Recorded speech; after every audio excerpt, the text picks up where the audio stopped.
Okay, delighted to say we're joined now by Austin Gleeson. I think, Austin, you might have your microphone muted, so hopefully there's a button to press to unmute yourself. Oh, yeah, no, we can hear you now. How are things with you, Austin? All good. Can't complain, Shane. How are you? Sure, not too bad. Have you, obviously it came out a couple of months ago that you're taking a bit of time away from hurling. You won't be hurling for Waterford next year. When did you last pick up a hurley? The last time, I suppose, was probably the quarter final against Rowan in the county championship down here. That's probably the last time I kind of picked up a hurley. And there's myself and 6 of my mates that are involved with the under 20 Mount Sion team. So other than just going through a few drills with them and training, that's probably the last time. Haven't really since, and to be honest, not really missing it as much as maybe I might have thought. Yeah, I mean, I'm sure like hurling throughout your life has been, just like talking to Colm about his book there, a labour of love. But like, do you think there will reach a point where you'll be like, oh God, I missed this thing again, or just by being involved in coaching, you've still got your toe in, I suppose? Yeah, look, I don't know. I can't really answer that question as of yet, but look, I'm enjoying the time off. I think it was a bit of weight off my shoulders actually, taking the time and trying to grow the love, I suppose, back. Look, it's not back as of yet. It's been too short of a time, but look, who knows what the next few months will hold. I suppose, like as I said from the start, I'm always going to be playing with the club and stuff like that. So like I'm hurling and GA obsessed, so I can't see it not coming back if you get me. Yeah, well, you're only 28, so you do have time, albeit probably wouldn't want to leave it too long if you want to come back and make a big impact. Definitely. Can I ask you about coaching though? So like, how did you get involved with the Mount Sion under 20s and what's it been like? Yeah, so I suppose the last few years I've been involved with a good few teams up in Mount Sion from under 14, I suppose, up until the under 20s this year, but kind of always been, I suppose, up around the underage and stuff like that. And to be fair, it's not just me. It's, I think, out of our senior panel, I'd say 80% of them are involved with teams up there. So it's a great thing to see the lads that are playing senior level to be coaching the young lads. But last year, one of the lads just asked would 5 or 6 of us like to get involved with the under 20 team next year, which is the current team at the moment. And we said we would. Like we know it's always this time of year, so it gave us something to do, I suppose, more so than at this time of year. And we're really enjoying it. We're actually in the county final now. It's looking like next weekend. The Western final is actually on this weekend, so we'll know more then. But it's good. We're kind of putting the lads through their paces as well as having a crack with them as well, because like, at the end of the day we play with, I think it's 6 or 7 of them, so it's enjoyable. It's very enjoyable, especially doing it with our mates. And look, I love the coaching side of things. I've been involved with, like, as I was saying, a few teams over the last few years and really enjoyed it. It's like a break away from playing as well, and like you'll be learning a lot, coaching every age, and then even I suppose when you're doing your own training, you're always trying to pick up little bits off the caliber of coaches that you've played under, I suppose, over the last number of years. What sort of coach would you be? Bit of carrot, bit of stick. You know, you can't be nice all the time, but you can't be harsh all the time. What's your approach? Yeah, that's kind of basically the main way I'd be. If the lads are doing stuff right, fair play, we'll continue on. But if they're doing stuff wrong, you kind of have to lay down the law. You're not there as a friend, I suppose. You're there as a coach. That's probably the main way I'd be, because like realistically, like if you're sitting down in the clubhouse up there, like you could be sitting with some of them, like, so they could see it as your friend. And it's the same with all the lads. Like you have to know the time and the right place, I suppose, to kind of give it to them a small bit, but also not too much, but also then praise them when they need to be praised. Yeah, so. And are you manager or a coach? Just a coach. Okay. What sort of, like, do you kind of take drills that you'd have done with the county and just apply them to the young lads? Yeah, so I suppose some of the drills I would, being honest, like at this time of year, it's hard to kind of do a lot. Like in Mount Sion, we've only a small patch. I'd say it's not even 60 yards with light at this time of the year, like on the field. So it's kind of a lot of ruck ball, sharp ball that we're kind of doing and stuff at the moment. But so say during the summer, if I was training the team, like a lot of the drills be from coaches that I would have had previous. Yeah. Mm-hmm. Any particular ones that you like? I know it can be hard to explain them sometimes without having little figurines or whatever. I just like, to be honest, I love short and snappy kind of drills where the ball is just flying around, and just trying to get the lads to be hurling as quick as they can. Like kind of at the start of the year, say a few years ago, when we had the under-15 team, it was a lot of time spent in the ball alley, just hitting the ball as much as we possibly could, getting them used to hitting the ball from on both sides on the move and static. So when they go out in the field, then they can try and transfer that movement into the drills that they're doing now. When was the last time you were sort of, the way some people say they're in the zone when they're out in a hurling pitch or whatever, and like just when you were out there absolutely loving it, whether it's club or county, can you remember the last time you were just like, geez, this is where I want to be? I actually think probably this year we played, I think it was 𝘱𝘲𝘢𝘈𝘴𝘴𝘰𝘮 in the prelim quarter final, I think it was, and it was actually back centre back. It was first time in just a good 3 years that I was back there, and I just felt enjoyment in it again. I suppose, and it's fucking followed suit the following week. But unfortunately, the result didn't go our way. But they're probably the last time, I suppose. Before that, probably on a training field is probably the main place where I would have seen it, because you're kind of having to crack with the lads, but you're also learning and improving your game and your fitness. So yeah, there's a few moments over the year definitely that I've felt it, but yeah, the most recent one's probably the 𝘱𝘲𝘢𝘈𝘴𝘴𝘰𝘮 game. Yeah. And what about with Waterford? Can you remember when you were last like absolutely loving it? To be honest, at the start of this year, I really was. I suppose I worked hard January, February to try and get myself right, and I felt like I was coming good, coming okay.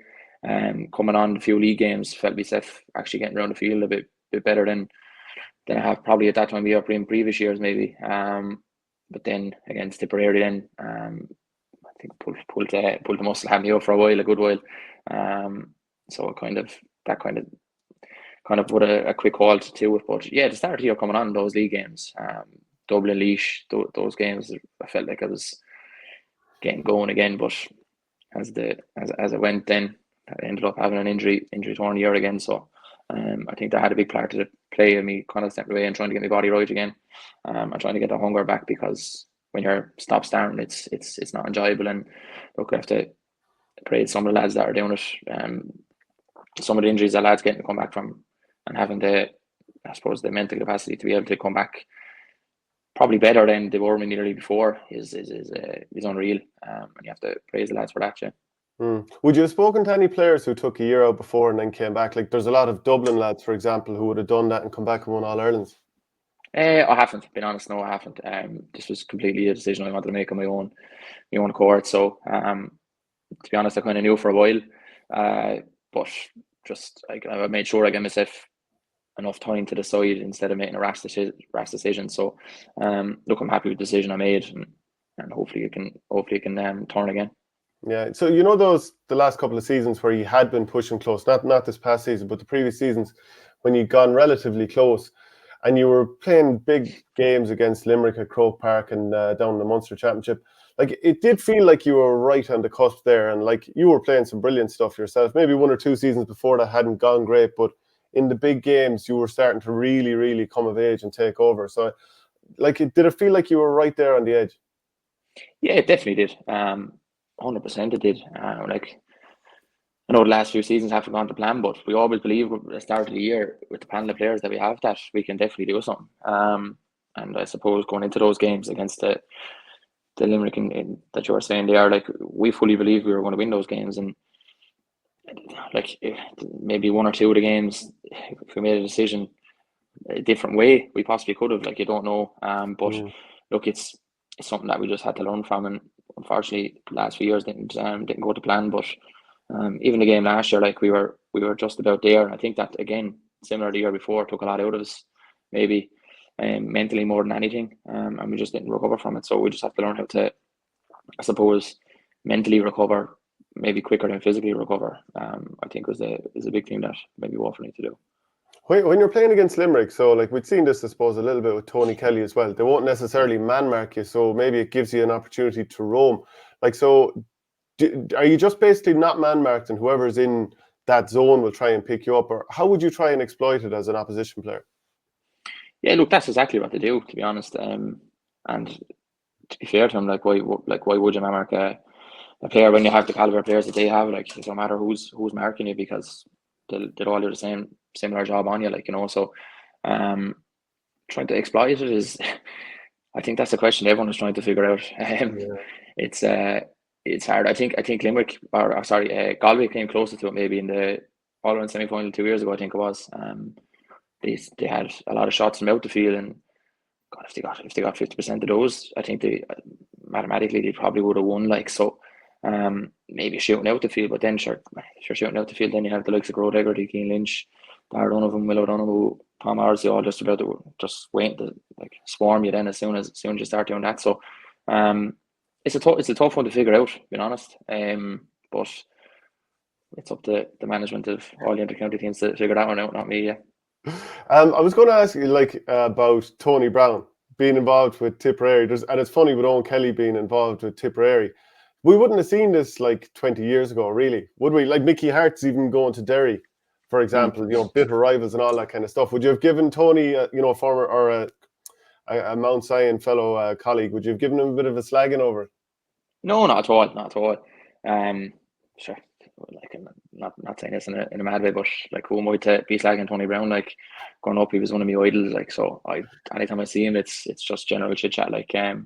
Very rarely even bring up anything outside of either Mount Sion or just, I suppose, general life. He's never asking me how Waterford are going. I never asking him how Tipper are going. So it's kind of like that mutual respect kind of thing that you don't say it, and then you just kind of play it away. And we're always talking about the underage on the club then as well. So.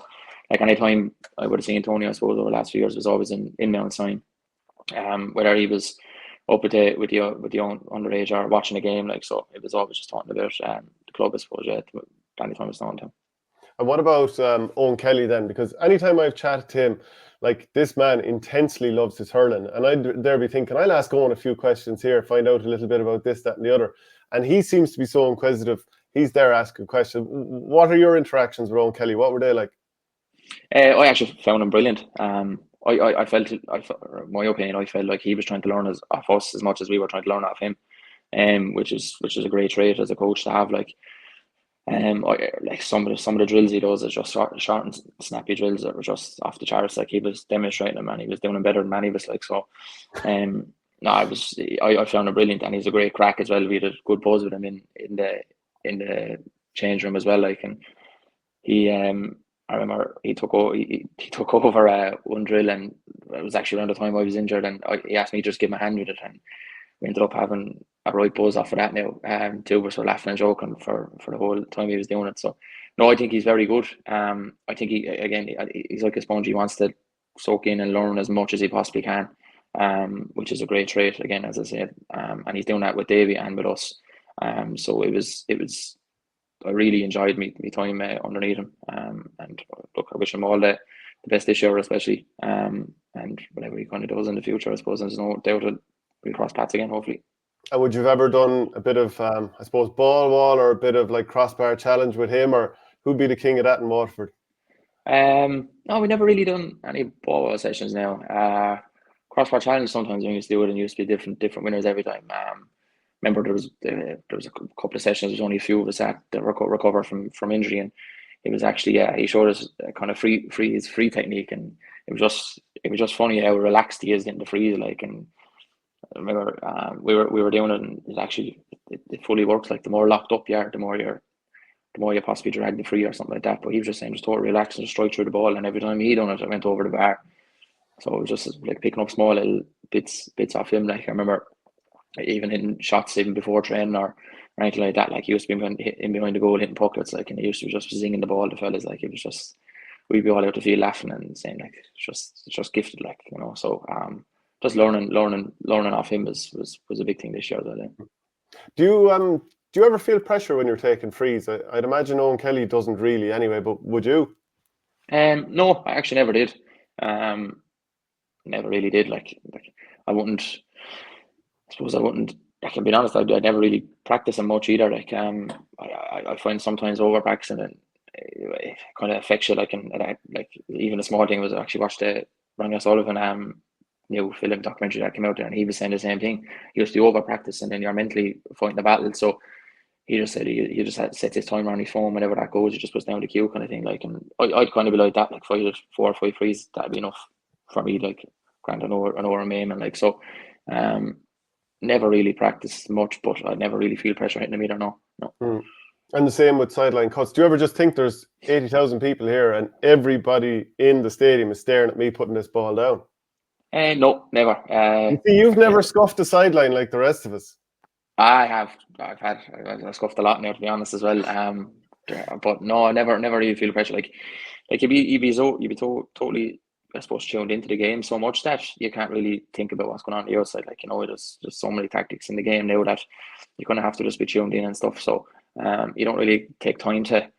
You actually don't get time to get nervous in a way. You're nervous they come in before the game, but it's like the warm up starts, then they kind of get out of you. If you could go back to I suppose were you 18 when you scored that goal against Cork in Thurles, the one with the Maisie solo? If you could go back to that 18-year-old Aussie and say, well, look, this is what your hurling career is going to be like. This is what you need to prepare yourself. What sort of advice would you give to 18-year-old Aussie? Jesus, a lot, to be honest. I'd probably the main thing I'd probably say is don't overdo things. I suppose when you have the chance, really, like, I know I was just going to look after the body a bit more, which is probably something I didn't do as much as I should, which is probably why I'm getting so many injuries now. And they're probably the 2 biggest things, is look after your body a lot more than you have. I suppose is probably the biggest one, and then always take the time you need to get a refresh, but don't take too long, which I have done in previous time as well. Now.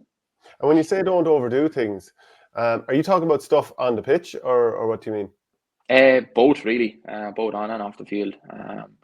Like you can get mentally drained from being asked to do a presentation and do different things, like go to different events and stuff like that. Like, you can get drained completely. Like, and look, it's a privilege to be asked to do those things 100%. I'm not saying that, but I think if I'd probably pick and choose which ones to go to again, because just those small little things probably did have an effect on either a training night, a gym night, or a match day, like in my head kind of thing, like, and draining wise. So that's probably the biggest thing.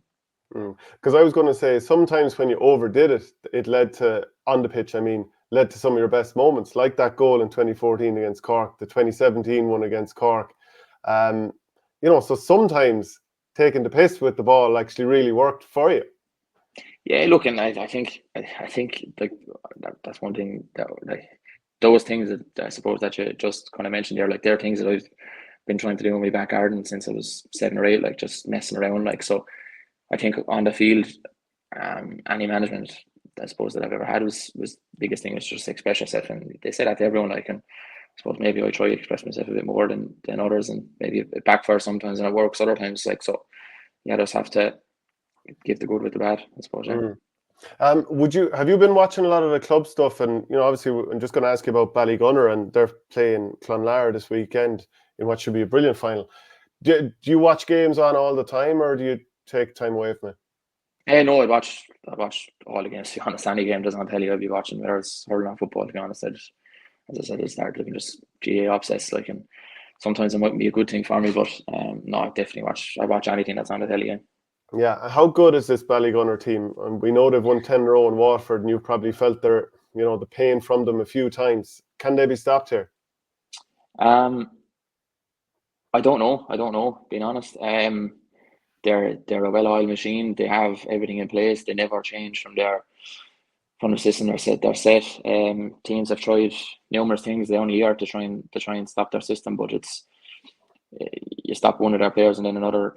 Like, you say, for instance, you stop Déise, then you have Patrick Fitzgerald to worry about. You stop Patrick Fitzgerald, then you have 𝘱𝗶𝗄𝘁 to worry about. You stop 𝘱𝗶𝗶𝗁, then you have Peter Ho, and like, it's just never ending. Like, and then you have the subs that they roll on as well. So look, it's a very, very, very tough challenge to stop them. And look, Clonlara won't be up against it on Sunday. There's no doubt about it. But if like, and I suppose maybe Waterford teams over the last few years know a bit more. If clear teams, they never say die attitude. Like, so. I do think Ballygunner will have too much for him, but I don't think it'll be I don't think it'll be a heavy defeat. Definitely not. I think it'll be a lot closer than possibly people are thinking. How do you think Clonlara's mindset will be? Because they played brilliantly in the first half against Kildangan, should have been miles ahead. Kildangan get 2 red cards, then score 4 or 5 in a row, and Clonlara looking down the barrel of the gun of failing against 13 men, and they somehow pull it around. So what way do you think they're coming out of that game thinking? Yeah, look, I think sometimes actually being down a man or down 2 men, or sorry, being up a man or up 2 men, sometimes actually backfires because like say they have a spare man, then the other players might slacken off a small bit because they think, right, the spare man is there, so we're okay. Like, and the other team has to work harder, get around the field a lot quicker and stuff like that. So sometimes it does backfire. Like if you look back at the 04 final with Waterford and Cork, like same thing. Waterford went down to 14 men. Everyone thought Cork could drive on, but Waterford upped it and looked like Cork were a small bit of limber. Like, so it depends on how quick you adjust to being a man up or a man down, I suppose. But if I could say one thing to Clonlara is I'd probably worry about themselves a lot more than I'd worry about Ballygunner, because if they end up going through probably the Ballygunner team, they'll be like, oh Jesus, like in that kind of way. Like, so make sure you you play your own game against them. Look, it'll take a mammoth effort to get over the line, but just play your own game against them is probably the biggest thing. Don't try and change too much. That's after getting you to almost a club monster final. Which is a massive honour in itself, like, you know. And do you have to try and stay structured against Ballygunner? Like sometimes we talk about maybe sit back off them, let them have the ball inside their own 45 and then let them hit a wall at that stage. Or do you try and play them with chaos, like press right up on top of them and hope that you can sort of scramble their brains that way? Because like na Piarsaigh, to be fair, pushed up high on them I should say that they allowed Ballygunner to go short. Well, Ballygunner tried to work it out. They sort of showed them the sideline, ended up turning them over, and that was quite good. So what would you say?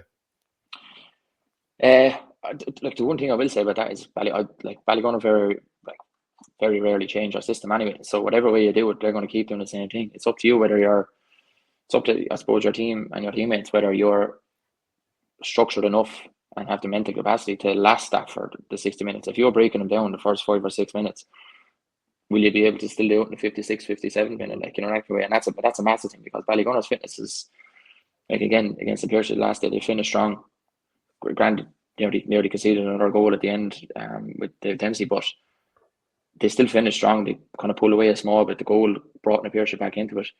Like, you have to be nip and tuck with Ballygunner going down the straight to have a good chance. If they're 5 or 6 points ahead, that 5 or 6 points could turn into 12 points in a matter of seconds. Like, and that's just because their structure is and their game plan is just so good. Like, you know, so, and their fit men, their subs come on. They don't weaken the team, like, you know. So they probably have a few finishers on their subs bench as well. Like, so it's tough. It's tough to do. Like, if you're giving the ball short, you're giving the ball short to the likes of 𝘱𝘗 Kenny or Tadhg Foley, who are well able to use the ball as well. Like, so it's not like you're giving the ball to a fella that's just going to catch it, just cant it down the other end of the field. Like, you know, you're giving it to the fella that's going to run it out and hand it off short if they can, and work that ball to, I suppose, that platform that they get a lot of success from.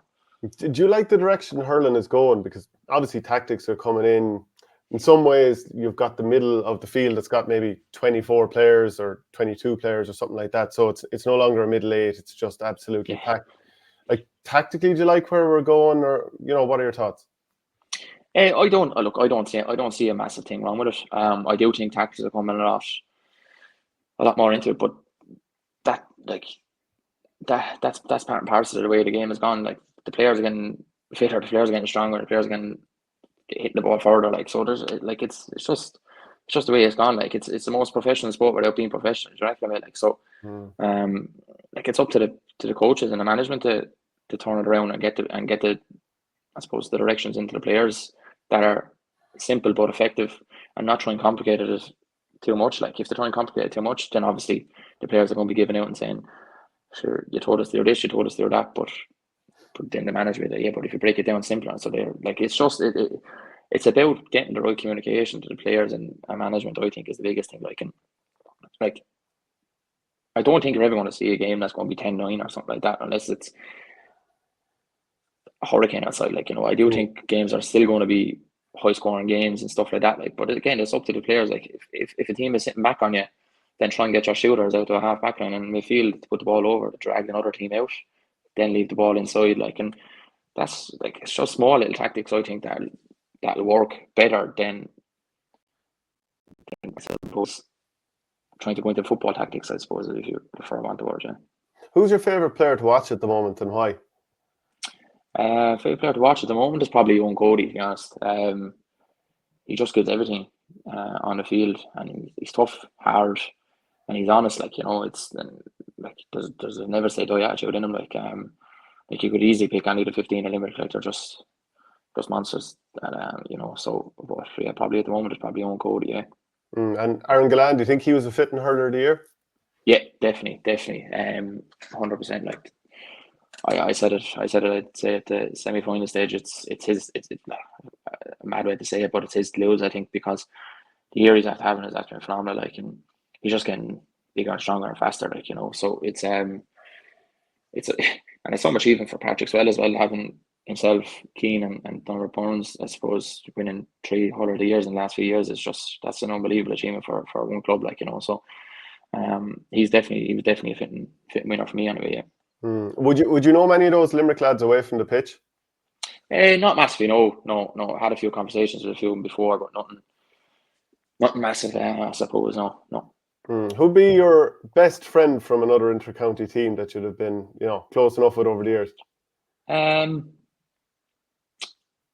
I suppose there's a few lads that I would have done very well with, if we're on any kind of trips or games or anything like that. But I suppose recent years I would have been over and back every so often with Eoin Murphy, Kilkenny. Like, even small little things, like small little things. Like, even if I run the lad, like say Mount Sion run the last man standing, like he'd enter for me and I'd enter the 𝘬𝘢𝘀 last man standing, like stuff like that. Like, so he probably the one I was probably in contact mostly over the last few years. Yeah. I actually wanted to ask you about Davy Hutchinson and Patrick Fitzgerald, 2 brilliant forwards for Ballygunner. Could you see them both like operating together for Waterford next year? 100%, definitely. No doubt about it in my mind. Anyway, they definitely could. Patrick came in last year and he honestly, he done stuff in training. That was just off the charts. He just glides across the field like it's he's a serious operator now, to be honest. And having Déise beside him, then like that's two cornerbacks worst nightmares, to be honest. Yeah, definitely 100% could see the two of them involved inside the war for next year. Yeah. Yeah, and it feels like, and obviously I know you don't want to be critical of the manager. You may be going back in at some point. Hopefully you will. But like, do you feel like you got the most out of yourselves? People are very critical in terms of how the team set up and players. For example, you had midfielder in corner back, or maybe Déise out midfield or whatever. Like, there was a lot of noise around you. Yeah, there was, but like, and I know it might sound a bit cliche, but like, majority of fellas don't listen to the stuff outside. Like, I know it is hard to listen to it, or not to listen to it, but like, you kind of can't. If you don't, it'll cause a negative energy inside the camp. Like, and the easiest thing to do is when they're losing, to create that negative energy. Like, it's about trying to be as positive as you possibly can inside the camp. Like, and I think we did actually do that last year. Like, you could see that in the last game against Tip. Like, we went out and we were given no hope. We were massive outsiders, but we just hurled for ourselves and for the management. Like, and that was the big thing. We wanted to prove that we're not a bad team. We're just making silly mistakes that are costing us big time. Like, and that's the biggest thing. Like, I know personal side of things. I have massive respect for Davy and the management that's in there, and I hope they do extremely well this year. Even though I won't be there this year. Like, if they won the All-Ireland, I'd be the first man to congratulate every one of them, and that's been honest with you. I do think he's the right man for the job. I do think if he gets everyone fit and ready, Waterford will have a serious say, being honest. And will you be doing any travelling next year, or it's just stepping back from the hurling? To be honest, just stepping back. I've 3 weddings next year, and so there are 3 stags then as well. Like, so it's just doing stuff that I've never been able to do before, really, to be honest. Outside of probably this time of year, like, and like, haven't been able to, even the small little things, like, even it might sound a bit mad, like, but like, good few of my mates go say for the Friday at Cheltenham and stuff like that. Like, but I used to be in there drinking 𝘬𝘢𝘀𝘀 and sometimes not even in there at all. in case someone said something about something, like, you know, it was just that finicky down here that, like, if I was seen in the pub, it got back to someone, and automatically I was drinking, like, even though I was training 4 hours later, you know, kind of like, so that was hard to do, like, so even this year, just been able to have a few drinks with my mates on I suppose on Gold Cup Day is something so simple, but something that I've never been able to do before, you know. So just, and that's been honest, just trying to enjoy the simple things, like. Yeah, because like I would have thought that any team that's gonna, you know, go well together, they need to be able to go out together and have the crack and have a bit of a social life. So, like, let's say you play a match on a Saturday, go out and enjoy yourselves, and then you're talking about the crack then at training on Tuesday about, you know, whatever 𝘬𝘲𝘢𝘗 did the other night. That all builds it. I mean, sometimes it is too serious. Yeah, it is. Look, I think so. Like, you look at the likes of the rugby lads and the soccer lads, like, they go out for their few pints and they're back in training either the next morning, next evening, or 2 days later, or whatever setup they have. But, like, sometimes you might be like, I do think a big thing within GA is that when GA players go out, because they think in their head, right, I don't know how long I might get annoyed out with the lads for a while here now, might just go a bit over the top and might be struggling to follow more, and if there was training called or something like that, like, so, like, if there was a leash extended a small bit, I think it'll benefit a lot of teams. I can look, but that's my opinion, and I don't know if I'm right, wrong, or no one knows whether they're right or wrong, to be honest. Yeah. Well, look, just before we finish up and I'll let you go, because you've been great with your time, do you think beyond Ballygunner and Clonlara, I think we're both going to say that we put Ballygunner as favourites, who would you have as next in line then? Like, how do you see I don't know how much you'd have seen of 𝘱𝘶𝑚 and Cushendall. How do you see that going? How do you see St. Thomas is doing? How do you see Na Fianna against O'Loughlin's going? I haven't seen much of the Ulster Championship game, to be honest. I've seen a good bit of the Leinster, and I've seen a small bit of highlights on Twitter with the Galway, like, and look, you know what you're going to get with Thomas's. Thomas's are, after winning numerous titles in Galway the last few years, like, so you know what you're going to get with them. I think O'Loughlin's are going to be a bit of, like, not a surprise package for anyone, but, like, as in, it's not Ballyhale, if you get me, like, you know, like, Ballyhale have dominated Kilkenny the last few years, so, like, even last weekend, O'Loughlin's, like, they kind of dug it out when they needed to dig it out. They have those players that are just all hard, like the likes Paddy Deegan, Mikey Butler, Hugh Lawler, like this. Like, that's a solid, serious, like, trio in the back line, like, you know. So it'll take a serious forward to take those down. So I think O'Loughlin's will come out there. Look, up to north, it's going to be a fair good game on Sunday. I probably can't call that, to be honest. If going on previous years, you'd probably be looking at maybe 𝘱𝘉𝑚, because they have the experience with the football as well. Maybe coming out, I don't know. But then you have Cushendall, like that, Neil McManus, Owen Campbell, and the boys that are there, like, and they're going to bring everything. So look, I've been honest, I probably can't see anyone stopping Ballygunner. But it's up to the other three teams to prove me wrong, I suppose. Yeah, but look, Ballygunner are definitely top of the charts. Yeah, we have some good positive comments coming in for you here. Ozzy's one of the most talented hurlers I've seen, says James Daly. Unbeatable on his day, will be missing the championship next year. Thankfully, Limerick won't have to face him. Ozzy will be missed, says Traumspieler, great player. Would also miss the annual verbals between Ozzy and Tony Kelly. What's the beef between you guys? I hadn't pre-read that one, so I'm, feel free to not answer that if you don't want to. No, there's no beef at all, like, at all. There's nothing there between us, like, it never has been. I suppose people just maybe trying to make something that's something there that's not there. Being honest, yeah, there's nothing there at all. I can often happen. Ozzy killed me in fantasy hurling the COVID year. He absolutely caught fire and was listed as a back. Killed my team by not having him.